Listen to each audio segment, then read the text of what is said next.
तो ये समझ में आ सके कि आपको क्या समझ में आया।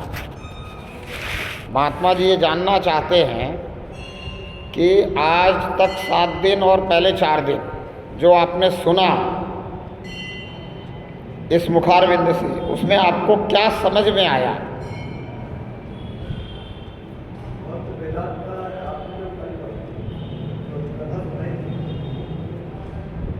हाँ हाँ, भक्त प्रहलाद की जो कथा सुनाई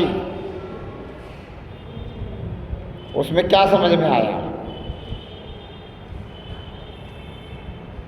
भगवान की महिमा उसमें बताइए। कोई इस प्रकार से कोई अपने आप भगवान नहीं समझ सकता। भगवान की महिमा अपार है। और कुछ जो विशेष बात है जो मैं रोज करता हूँ, जो मैं आप तक पहुंचाना चाहता हूं।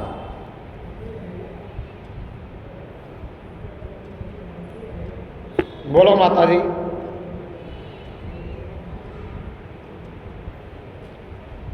तो इनका कहना ठीक था कि भाई लोग सुनते तो जरूर है, पर चूंकि समझते नहीं है इसलिए उनके मन में सवाल पैदा नहीं होते, इसलिए वो प्रश्न पूछते नहीं हैं। जबकि मैं कई बार कह चुका हूँ कि भाई जिस बात को ना समझो, सुनो ढंग से, अगर उस पर चिंतन हो जाए, मनन हो जाए, बात समझ में आए तो पूछो। अब जैसे आपने कहा कि भक्त प्रहलाद की कहानी कथा जो सुनाई, उस कथा से आप ये समझे कि भाई दूसरा कोई परमात्मा नहीं हो सकता। अब परमात्मा की जगह भी आप एक शब्द इस्तेमाल करते हो, वो है भगवान, जबकि भगवान और परमात्मा में बहुत अंतर है। भगवान और परमात्मा में बहुत अंतर है। इस बात को समझने के लिए ये समझो कि परमात्मा ने 3 शक्तियों को सृष्टि की रचना के लिए, पालन के लिए और संहार के लिए उत्पन्न किया। परमात्मा ने 3 शक्तियों को उत्पन्न किया। ये हमारे शास्त्र हमें बता रहे हैं और ये जितने पुजारी हैं ये सब हमें बता रहे हैं कि भाई परमात्मा ने 3 शक्ति को उत्पन्न किया। ये तीनों कौन कौन है, क्या नाम देते हैं इनका? ब्रह्मा, विष्णु और महेश। तो अब ब्रह्मा, विष्णु और महेश क्या हैं जिनको परमात्मा ने उत्पन्न किया? जिसको परमात्मा ने उत्पन्न किया, ब्रह्मा, विष्णु और महेश, क्या ये परमात्मा है? ब्रह्मा, विष्णु और महेश जिनको परमात्मा ने उत्पन्न किया और इनको कार्य दिया कि ब्रह्मा जी आप सृष्टि की रचना करोगे, विष्णु जी आप पालन करोगे, महेश जी, शंकर जी आप संहार करोगे। तो क्या ये तीनों परमात्मा हैं? इनको परमात्मा ने उत्पन्न किया, तो ये परमात्मा है कि नहीं है? क्या कहते हो भाई? जिसको परमात्मा ने उत्पन्न किया हो, जो परमात्मा के अंश हो, परमात्मा से निकले हो, क्या वो परमात्मा हो सकते हैं?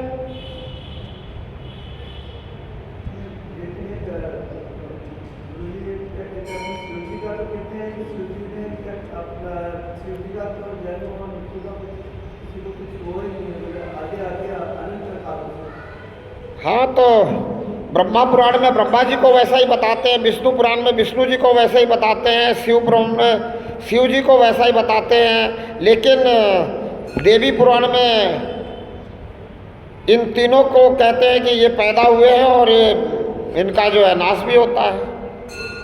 और अलग अलग कल्प में अलग अलग तरीके से हुए हैं। जैसे शिव पुराण में कहते हैं कि शिव पहले हुए, बाद में ब्रह्मा विष्णु हुए।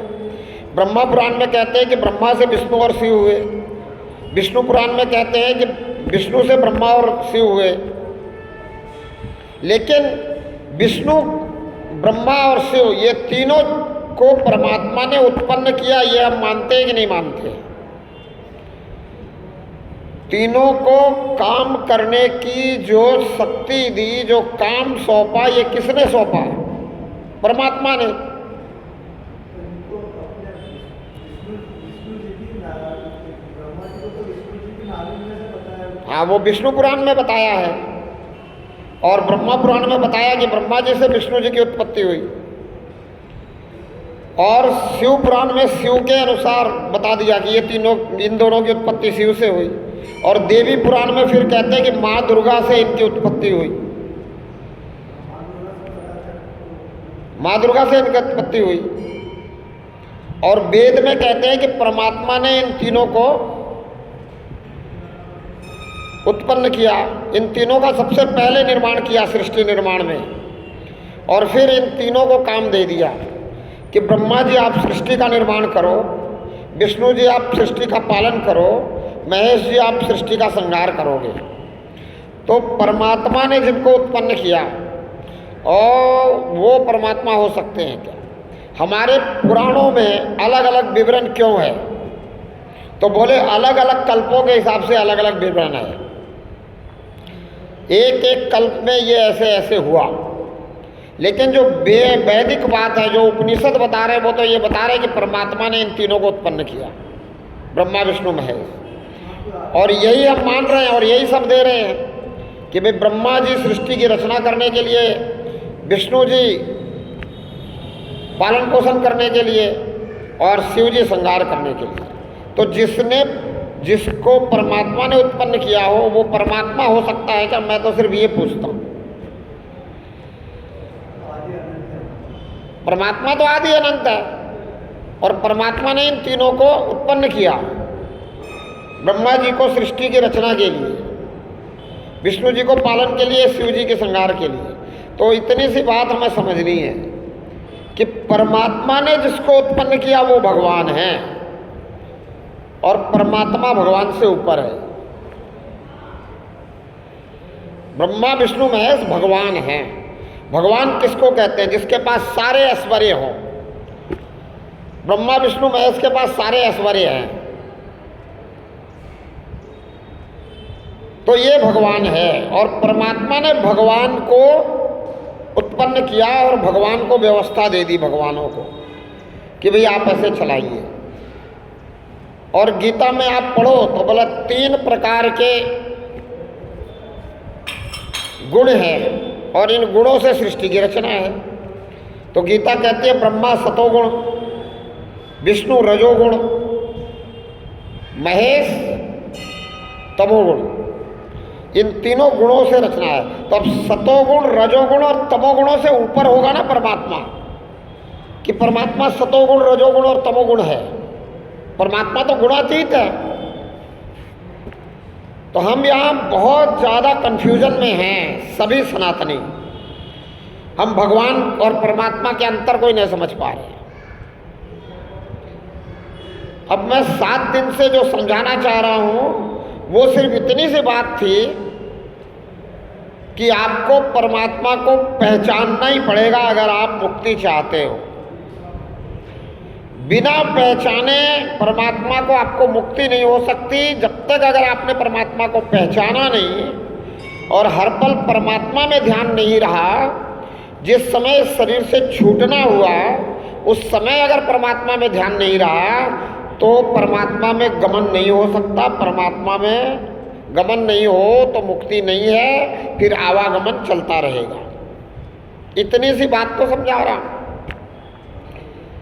और एक बात समझा रहा हूँ कि भाई पहली भक्ति शुरू कर दी आपने, संतों का संग, संत का आपने संग करना शुरू कर दिया तो पहली भक्ति शुरू हो गई। प्रथम भक्ति संतन कर संगा। अब संत का संग करने का मतलब है कि जब तक किसी संत के विचार आपके अंदर नहीं आए तो इसका मतलब संगत नहीं हुई। संगत में तो रंगत आनी चाहिए। अब रंगत का मतलब ही है कि संत के विचार आपके अंदर आ जाने चाहिए। संत के संग करने का यही मतलब है कि जो संत के विचार हैं, जिस विचार को संत आप तक पहुंचाना चाहता है, वो विचार आपके अंदर घर कर जाए, वो विचार आपके अंदर घर करे और उस विचार को आप समझने की कोशिश करें, और अगर आपने उस विचार को समझने में कोई दिक्कत है, कोई परेशानी है, कोई शंका है, तो उसका समाधान उसी संत से लें जिस संत ने आपको ये विचार दिए हैं। भाई संग करने का ये मतलब है ना, इसीलिए कहते हैं संगत से सुख उपजे संगत से दुख होए, क्योंकि आप जिसकी संगत करते हो उसके विचार अगर आप धारण कर लेते हो तो उन विचारों के कारण आप दुखी होते हो, आप सुखी होते हो। अगर आप किसी ऐसे व्यक्ति के साथ जुड़ जाते हो जिसके अंदर बहुत सारी इच्छाएं हैं, कामनाएं हैं, और वो आपको इच्छाओं और कामनाओं से जोड़ देता है, आपके अंदर भी इच्छाएं और कामनाएं हिलोरे मारने लग जाती है, और वो इच्छाएं और कामनाएं आपकी पूरी नहीं होती हैं, तो आप दुखी होते हो। एक इच्छा पूरी होने के बाद अगर उससे कोई बड़ी इच्छा आपके अंदर पैदा ले लेती है तो आप दुखी होते हो।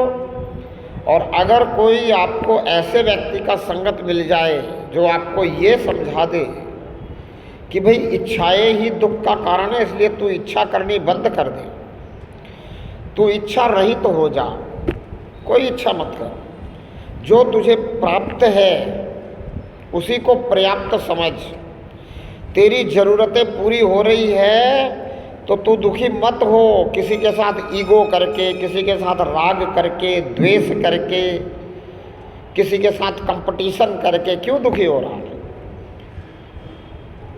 इच्छा रहित हो जा, तेरी कोई इच्छा मत रख। ना मान सम्मान पाने की इच्छा रख, ना बड़ाई पाने की इच्छा रख, ना ऐश्वर्य की इच्छा रख, न तमाम संसाधन पाने की इच्छा रख।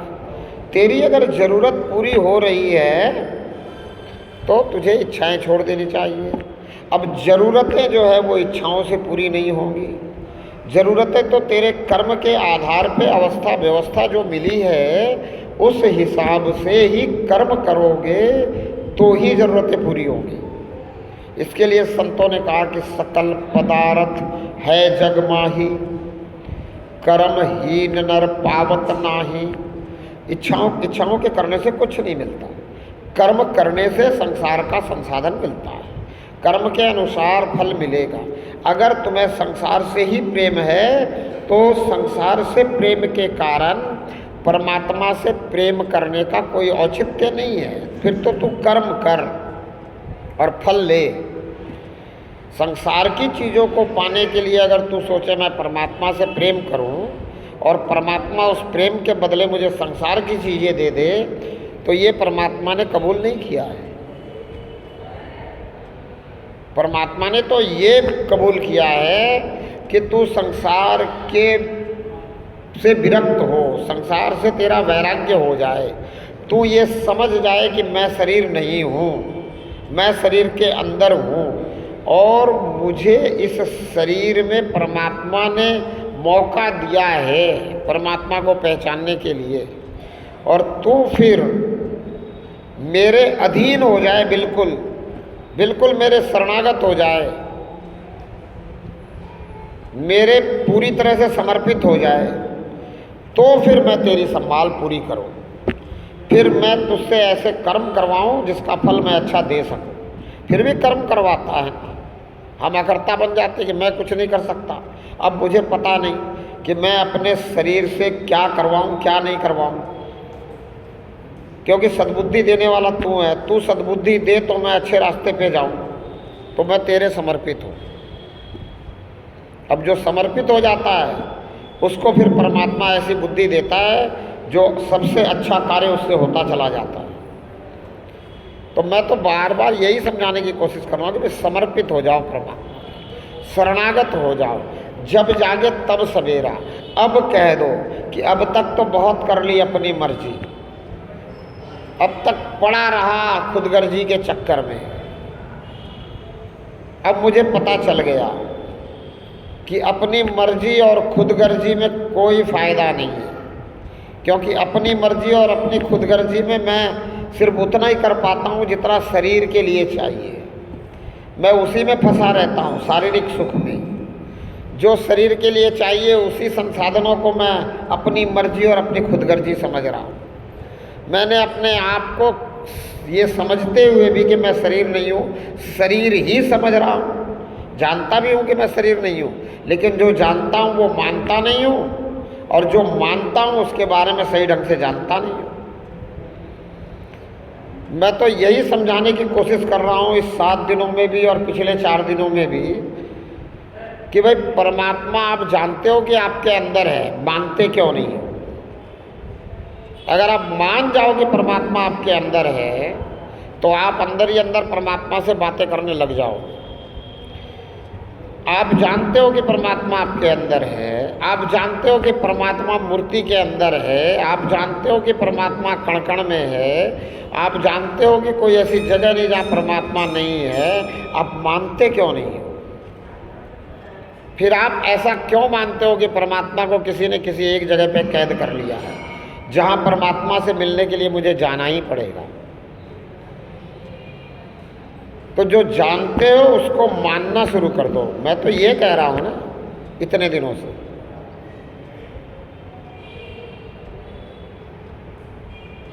ये बात जो है ये समझने वाली है कि नहीं है?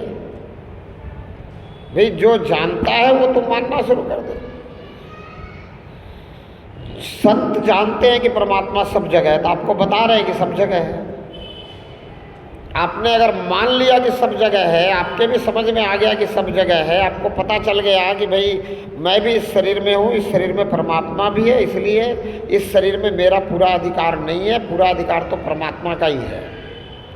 मेरा तो थोड़ा सा अधिकार है, उसी में मैं फूला नहीं समा रहा, और उस पर भी मेरा अधिकार नहीं है, मन का अधिकार है, और मन मुझे उधर फंसा के रखता है और मैं फूल जाता। मन है ना इंद्रियों का राजा। शरीर 10 इंद्रियों का है, 10 इंद्रियों का रथ है, 10 इंद्रियां जो है इसे खींच रही है शरीर को। इसका राजा जो है मन है, और मन मुझे शरीर में फंसा के रखा हुआ और मैं फूला नहीं समा रहा, मन ने फंसा रखा है। मेरी कोई सामर्थ्यता नहीं है। बाकी जो कुछ हो रहा है वो परमात्मा की मर्जी से हो रहा है, परमात्मा की प्रकृति के कारण हो रहा है। परमात्मा ने प्रकृति का निर्माण किया, परमात्मा इसका रचयिता है, परमात्मा ही चला रहा है। अगर परमात्मा ने किसी और को काम भी दिया है तो वो जैसे परमात्मा चाहता है वैसे ही तो चलाएगा। ब्रह्मा जी को अगर कह दिया कि तू सृष्टि की रचना कर, तो जैसा परमात्मा चाहता है वैसी तो रचना किया ब्रह्मा जी ने।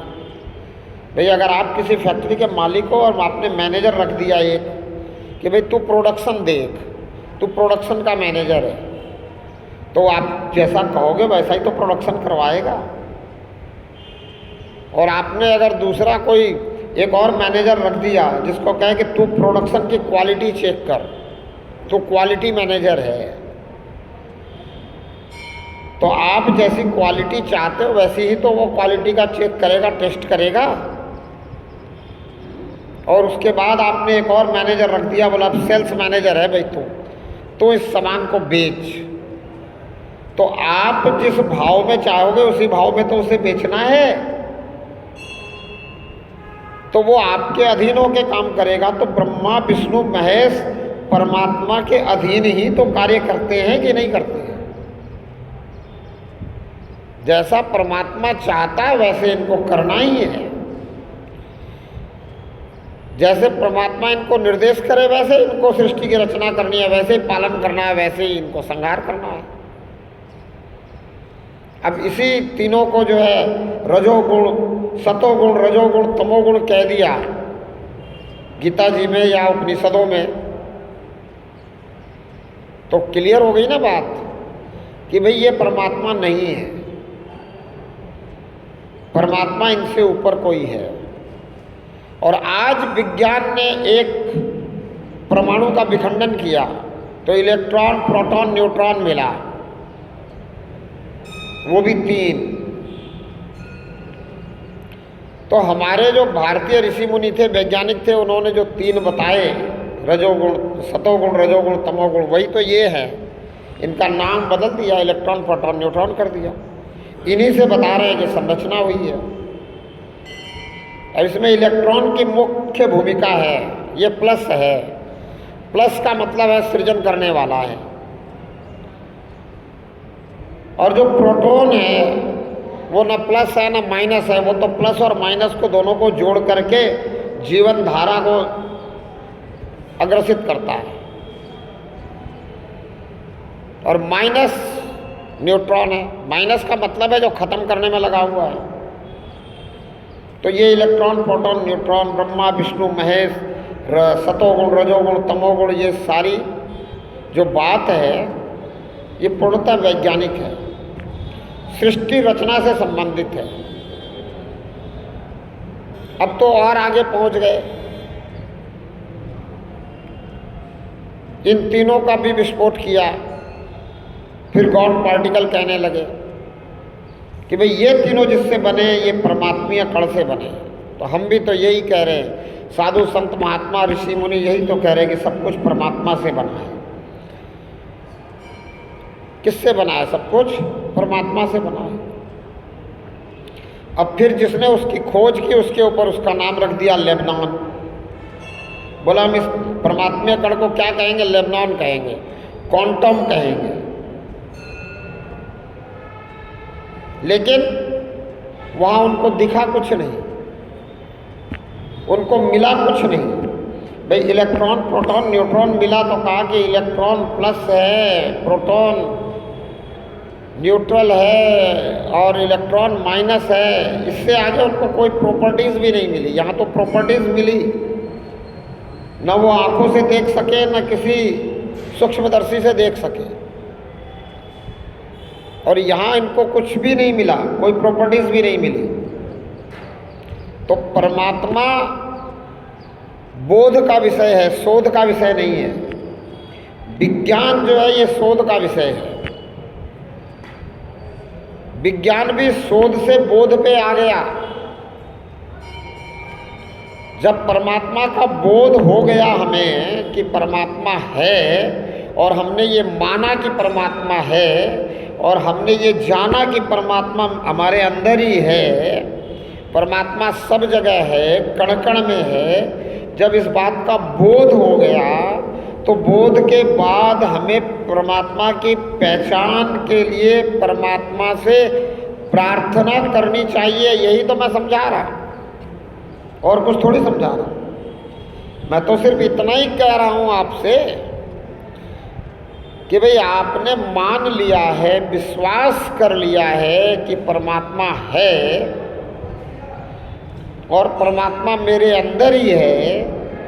तो परमात्मा से अब आपको ये पूछने में क्या दिक्कत है कि तू मेरे अंदर किस रूप में है?